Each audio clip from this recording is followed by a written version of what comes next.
The government has outlined 5 main directions in its effort to rebuild the national education ecosystem to be more sustainable, inclusive, and future-oriented.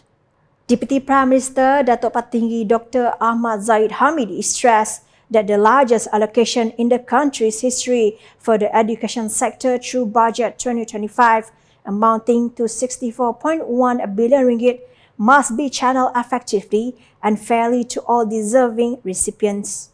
Kita tahu peruntukan sebanyak 64.1 bilion ringgit dalam belanjawan tahun ini, yang tertinggi dalam sejarah negara, mesti benar-benar sampai kepada penerima.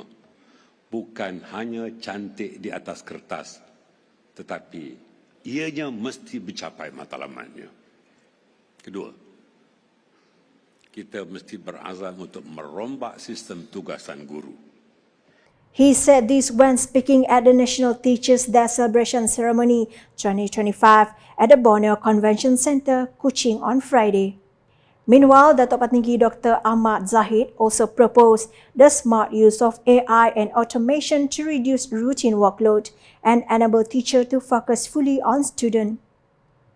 On the third aspect, he emphasized the importance of safeguarding the welfare of all levels of teachers, including CAFA teachers, TAFIS teachers, teachers with disability status, and special education teachers, as this group is often marginalized in the radar of appreciation despite their great contributions. He added that digital transformation is the fourth direction that is described as an urgent need in the current field of education.